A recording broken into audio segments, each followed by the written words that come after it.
Bonjour Patrice Drouin. Bonjour. Merci de nous accueillir ici dans ce magnifique lieu. Ah, bienvenue, c'est Auberge et Campagne. Ça nous fait plaisir de vous accueillir. Vous êtes presque dans les premiers à venir certainement filmer, faire une entrevue, mais comme visiteur, on n'en a pas eu beaucoup encore. Oui. Donc, c'est votre nouveau projet aussi Oui, présentement. exactement. C'est un projet qui a débuté il y a quelques années. Suite à ma retraite de Gestève, je cherchais à faire une activité au village, au centre du village à Saint-Fériol. Mais c'est pas tellement évident. Là. Les possibilités sont assez limitées. Puis ma conjointe et moi, Lisa et moi, quand on a vu que l'auberge était à vendre, on s'y est intéressé. Puis on a commencé à regarder le potentiel, puis visiter. Puis on a décidé de faire l'acquisition. Le 1er octobre, on est devenu propriétaire. Et on a décidé d'ouvrir pour le temps des fêtes. Donc c'est vraiment un projet qui communique avec aussi ce qu'on a déjà mis en place à la ferme Les Neiges, qui est randonnée équestre, activité plein air. C'est du tourisme, de l'agrotourisme. Alors, l'agrotourisme avec le tourisme ici dans le village, avec toutes les activités plein air, on va dire, Oui. qui sont possibles de faire autour. Alors, les deux communiquent ensemble très bien. Puis, on a rénové passablement l'auberge. Donc, ça donne un beau look dans le village aussi. C'est attrayant. Quand est-ce que ça va ouvrir pour les visiteurs, pour On le ouvre le public? 15 décembre. Donc, et demain, jeudi, on tombe en vente en ligne. Là. Donc, tous nos sites, le site web et puis le transactionnel commence demain. Alors, on a bien hâte de voir la réponse. C'est vraiment très, très excitant aussi, ce nouveau projet-là. Tout récemment, vous avez été intronisé au Temple de la renommée du cyclisme canadien. Pouvez-vous nous parler un peu comment ça s'est passé, cette remise-là? Bon. Bien, d'abord, d'être reconnu, intronisé à un temple de la renommée, c'est vraiment appréciable parce que c'est significatif d'une implication qui remonte dans le temps. C'est pas quelque chose de récent. C'est un retour sur le passé. Donc, moi, dans mon cas, au niveau du vélo de montagne, c'est presque 40 ans de ma vie que j'ai investi dans le sport du vélo de montagne. Euh, Avant Gestève, j'avais créé une fédération de vélo de montagne au Québec, donc l'Association québécoise du vélo de montagne, que j'ai incorporée en 84. 84 à 91, mais c'était le développement des premiers balbutiements du sport au Québec puis au Canada. Puis en 89, j'ai joint l'International à l'UCI, puis pour créer Gestève en 91 avec Chantal. Donc, l'Association cycliste canadienne a reconnu tout ce bloc-là. Bien sûr que les années Gestève sont importantes parce que c'est là qu'on a créé la Coupe du monde et on a maintenu un événement au Canada, au Québec, à Mont-Sainte-Anne, ici même, pendant plus de 29 ans, 29 éditions, la 30e édition de la Coupe du monde cet été au mois d'août. Par-dessus ça, on a fait 3 championnats du monde à Québec, ici au Mont-Sainte-Anne. Donc, c'est une implication importante au Canada là, que Chantal et moi, on a eue pour le développement du sport, qui est devenu un sport olympique en cours de route en 1996. Donc, c'est une implication importante. L'Association cycliste a reconnu cette implication-là par notre intronisation et on est bien heureux de le vivre de notre vivant parce que, effectivement, souvent, des intronisations, il y en avait un d'ailleurs, une personnalité du cyclisme qui a couru au Tour de France, qui était un Canadien, qui était reconnu, mais il est décédé. Alors souvent, on voit dans les temples de la renommée, dans le hockey par exemple, ou dans d'autres sports importants, que les personnes n'existent plus, mais c'est une mémoire. Alors, on passe à la mémoire du sport. Alors ça, c'est vraiment gratifiant. Est-ce qu'il y a des moments pour vous que vous vous souvenez qui sont vraiment très forts dans votre carrière au niveau de Gestève au départ? Bien, je dirais, Gestève est arrivé par un besoin organisationnel, parce que j'avais mon implication dans le sport au début avec la fédération provinciale, nationale, internationale. À un moment donné, le sport s'est structuré et il y avait un besoin organisationnel dans chaque pays. Puis de là, la création de Gestève avec Chantal pour suffire à nos propres besoins d'organisation de la première Coupe du monde en 91. Alors, ça a été comme une nécessité de se structurer parce que les courses que j'organisais avant la première Coupe du monde, c'était assez amateur. C'était vraiment de niveau provincial et national, mais c'était dans le début du sport. Alors, les exigences étaient limitées. Alors, les moments que je cible là, dans l'histoire, soit avant Gestev ou pendant Gestev, c'est surtout quand on a réussi à aller dénicher la première Coupe du monde en 91, puis l'amener à Québec, puis là, de passer d'événements de type amateur à professionnel, avec des attentes grandioses. Les fédérations internationales sont toujours en attente de grands résultats, télédiffusion, les athlètes internationaux qui débarquent.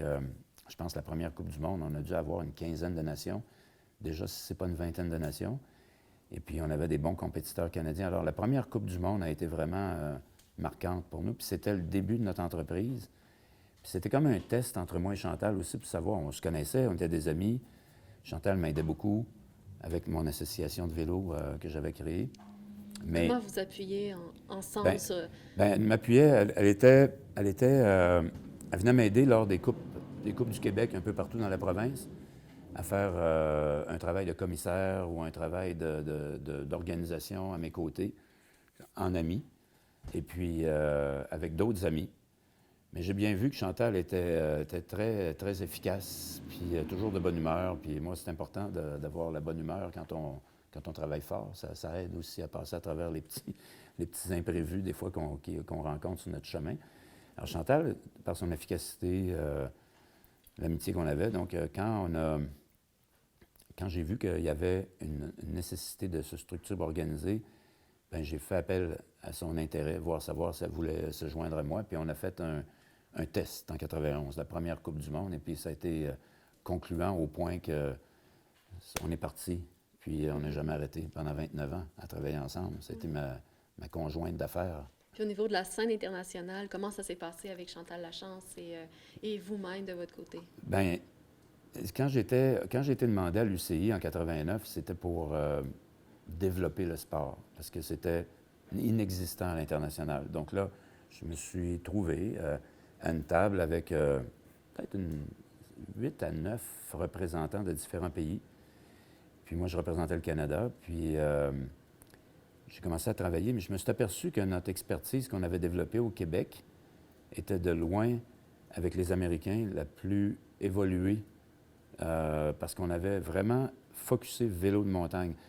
Les autres nations étaient surtout vélo de route et qui voulaient faire le vélo de montagne. Nous, on était vélo de montagne qui voulait développer, continuer de développer. Alors, notre expertise, les Américains et les Canadiens, donc moi et l'Américain, bien, on a vite été comme identifiés comme les principaux acteurs. Alors, on a développé la réglementation, la formation de commissaires, les sites, les règlements, tout ça. Alors, on a fait ça. Puis là, ben, c'est quand je suis arrivé de certaines réunions de l'international que je suis revenu ici. Et là, à un moment donné, c'est là que j'ai réalisé que là, j'avais une Coupe du monde à organiser en 91. Puis Chantal était autour, puis là, on a décidé de s'associer pour faire le premier événement. Et Chantal a embarqué aussi au niveau international en devenant commissaire international. Donc, en étant commissaire international, elle était à des courses, et elle apprenait beaucoup de voir un peu les autres organisations, les essais-erreurs, les mauvais coups, les bons coups. Moi, de mon côté, j'étais pour l'UCI à l'international aussi pour développer des nouveaux endroits dans le monde. Alors, j'ai beaucoup voyagé pour eux. Et puis, ça servait à notre expertise puis à développer notre entreprise aussi. Et puis, la compétition du Mont-Sainte-Anne a toujours été identifiée comme un modèle, un endroit où on testait beaucoup de choses, mais pour améliorer la Coupe du monde. Et puis, souvent, je disais toujours à bien des organisateurs à l'étranger que je disais, la Coupe du monde, c'est pas la place pour tester des choses, c'est plutôt tester-les ailleurs, puis on va le faire en Coupe du monde. Mais chez nous, on testait beaucoup de choses. On avait tellement une longueur d'avance, puis c'est en toute humilité, on avait quand même une longueur d'avance sur les autres organisateurs parce qu'on testait beaucoup. Puis on avait tellement testé toutes sortes de trucs qu'à un moment donné, on pouvait se permettre de les importer, les exporter dans d'autres organisations. Alors, on a travaillé beaucoup à l'international par la suite avec des mandats en Australie, des mandats au Mexique, mandats en Nouvelle-Zélande, en Suède, aux États-Unis. Alors, on a eu beaucoup de mandats à l'international. Si on revient chez nous, est-ce que vous aimeriez nous parler de d'autres projets là, que vous avez vous avez mis? Bien, le vélo de montagne était notre tremplin pour apprendre à créer des événements spéciaux, des événements qui avaient un caractère différent d'une simple course. C'était des événements. On ne faisait pas de course de vélo, on faisait des événements de vélo. Alors, l'événement de vélo veut dire tout le côté social autour, le côté animation, le côté service à ceux qui viennent nous visiter pour s'assurer que les gens repartent avec le sourire pour renouveler nos événements. C'est essentiel. Ça, c'était notre recette. Après ça, on a dit, bon, on fait des événements l'été sur différents hémisphères. Alors, on était dans l'hémisphère sud, c'est-à-dire, oui, hémisphère sud avec l'Australie, Nouvelle-Zélande, hémisphère nord, fait qu'on faisait des événements de vélo de montagne en hiver et des événements de vélo de montagne en été. Mais la roue ne tournait pas tellement ronde. C'était comme dans notre business, on disait qu'il y avait des petits bumps. Fait qu'il y avait des petits creux à niveler pour pouvoir maintenir, à garder notre personnel en place. Donc là, on a créé la Coupe du monde de snowboard, qui a fait qu'on a créé cet événement-là à Mont-Sainte-Anne, qui s'est déplacé au relais à Stoneham, qui s'est niché à Stoneham, et un peu plus tard au centre-ville de Québec, qui est devenu le Snowboard Jamboree. Alors, avec ces événements-là de hiver-été, on a commencé à voir que la business roulait, puis on pouvait développer. Là, on a ajouté à Gestève, après ça, la Fête de la Nouvelle-France, qui est un événement vraiment culturel, historique, à grand déploiement en plein cœur de ville. Alors ça, c'était notre premier événement urbain, pour dire. Et puis, ça nous a appris à connaître vraiment la ville de Québec et son histoire. Donc, on a, autour de ça, à un moment donné, en connaissant tellement bien le Vieux-Québec, on a créé le Red Bull Crash Test dans le Vieux-Québec. C'est un peu une blague que je fais des fois parce qu'on connaissait vraiment le Vieux-Québec. Ça nous a permis d'implanter le Red Bull Crash Test d'une façon acceptable. C'est un événement qui est lourd en infrastructure, en technique, mais on a vraiment travaillé fort pour l'amener à un niveau où les citoyens, les gens d'affaires pouvaient supporter l'événement puis en profiter aussi.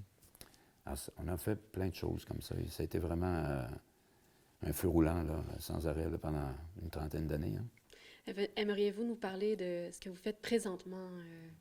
Oui, bien sûr. Après mon arrêt chez Gestève, j'ai quand même travaillé à la Ville de Québec pour ramener les événements majeurs post-pandémie. Donc, pour assurer à Québec une visibilité encore sur la scène internationale, parce que quand on délaisse nos positions pendant 2 ans sur la scène internationale, bien, on est vite oublié. Alors, la Ville de Québec m'a engagé pendant presque une année à faire du développement pour ramener les événements. Donc, ce que j'ai fait. Et puis, seconde carrière, je dirais, parce que ça, c'est vraiment dans l'événementiel. Seconde carrière, ça se passe ici, à Auberge et Campagne, avec ma conjointe, qui est l'aubergiste officielle, c'est Lisa. C'est pas moi. Moi, je suis le tenancier de bar chez Pat. Alors, ça s'appelle chez Pat, le bar. Alors, on va avoir une combinaison d'hébergement, petit déjeuner avec le bar. Le bar est ouvert à tout le monde, là, aux citoyens, aux visiteurs, à ceux qui logent à l'auberge. Alors, c'est un projet complémentaire à ce qu'on fait déjà à la ferme Les Neiges ou à Cheval et Campagne, où on fait des randonnées équestres et puis des réceptions, on fait des mariages dans la grange. Alors, on a installé... on a aménagé une salle qui est 3 saisons. Donc, fermée l'hiver, puis elle ouvre au printemps, l'été, le début de l'automne. Alors, un nourrit l'autre et l'autre nourrit l'autre. Alors, ça va bien. Puis c'est un bel investissement dans le village. Le village se développe très bien.